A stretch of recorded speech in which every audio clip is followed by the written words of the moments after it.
The use of crystals from Lemuria to Atlantis, pre-flood locations, of course, in mythology. This is probably ancient technology. The use of crystals during that era. Crystals in the mystical Lemuria was done mainly for therapeutic purposes. These are things that we still don't know of today. The Lemurians studied the nutritional needs of the body and found that in order to maintain this state of health, it's necessary to strengthen some forms of mental strength. This amplification of the psychic forces was done by the oscillation of some crystals. Now we know that the ancients even had the adage, music soothes the savage beast.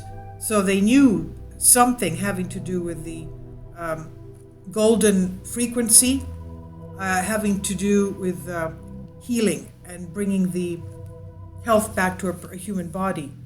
We even know, for example, that the temples that had columns, even the Temple of Jerusalem had columns, inside and out, were used to bring up the earth energy. And when people passed through the columns or even leaned against the columns, they would have that magnetic force that was beneficial to their health. So all this, of course, seems like a fairy tale today, and a skeptical rationalist will smile ironically. However, Carl Jung, in his book Man and the Symbols, considers the crystals as collective consciousness of the planet, quote unquote. And Edgar Cayce also referred to Atlantis, talking about a huge crystal called Tuawi, or flame, located in the Great Temple. Kindly support my Patreon account since YouTube has again demonetized my YouTube channel. The daily posts are 5 videos daily, and they are totally different from what I have on my YouTube channel. Thank you so much for your support and that you find all my content so interesting. You'll find the Patreon account details in the description box below.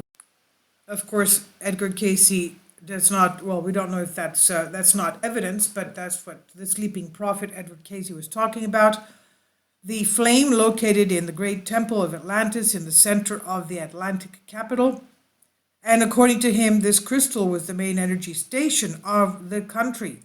This crystal blocked the sun's rays through its prisms and could then transmit energy anywhere with invisible rays such as radio waves. This is what he explained.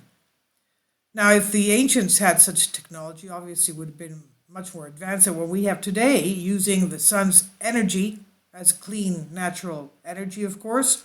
Now, the word crystal is a compound ancient Greek word, and it comes from the words cold, crystal, and then and scent, solidify. In Homeric times, the word crystal meant ice. Later, the word mountain crystal, meaning mineral ice, was used to describe the transparent quartz crystal silicon dioxide. All bodies, and therefore even the human body, are in a state of vibration, constantly producing frequency and harmonic oscillations. These oscillations activate various fields of electromagnetic and electric nature, the aura of the body, but above all, they activate specific fields in the ether, what we call akasa.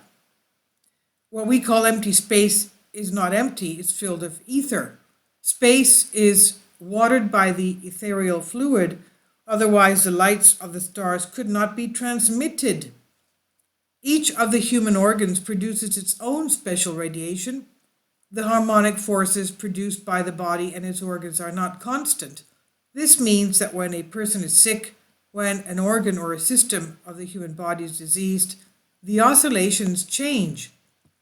Crystals are one of the most stable elements in the mineral kingdom, so their oscillations do not change, they're constant, which is why they can affect the oscillations of parts of the human body and facilitate the healing processes. This is what the ancients believed. The high harmonic frequencies of the crystals come in contact with the frequencies of the brain cells and have a beneficial effect. The result is that the human psychic forces, in order to be properly grounded within the physical field, need some focal points. Crystals are these focal points because they are in constant state of oscillation, which is why they're used as a means of assessing higher levels of information. The crystals help the thought to be filtered, to become more specific, to be able to focus somewhere in order to gain more intensity in its field of action. The use of crystals in mythical Atlantis. The oldest legends and traditions about the magic of crystals leads us to the mythical Atlantis. Its inhabitants were said to have used crystals to concentrate, control, and direct cosmic energy. The oldest legends and traditions about the magic of crystals leads us to the mythical Atlantis. Its inhabitants said to have used crystals to concentrate, control, and direct cosmic energy. It's said that this culture used crystals to be as beacons of light through which it telepathically communicated with our universal ancestors. It's believed that one of the reasons this continent was destroyed was that this sacred knowledge was used for egocentric purposes. It's also said that in anticipation of the catastrophe, some wise Atlanteans wanted to save the knowledge of their race. They programmed, or rather charged, certain crystals by storing information inside them and then hide them in various parts of the planet. This reminds us of Superman, doesn't it? When he goes to the north and gets information concerning his past history from the crystals. Anyway, going back to this, they believed that when the right time came, these crystals would emerge from to the surface and be attracted to people who could tune into them and draw on the stored wisdom. Now, those who survived Atlantis embarked on a new beginning in Egypt, South America, Tibet, and other areas. And this is also what the Emerald Tablets written by Thoth the Atlantean tell us.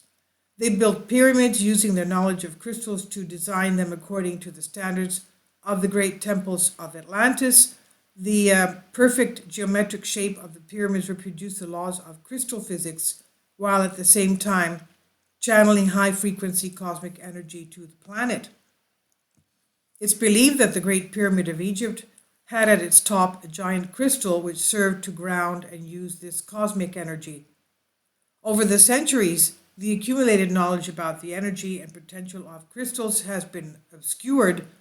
Much of the wisdom was lost, but some information survived and emerged in different cultures throughout history. Crystals have been used as amulets, spiritually and psychically, even as medical instruments since ancient times. Even in prehistoric tombs, many species of crystals have been found. This is by Paracelsus from LifeHub, and this is translated to you from a Greek article. Please leave your comments about this, and thank you for your support.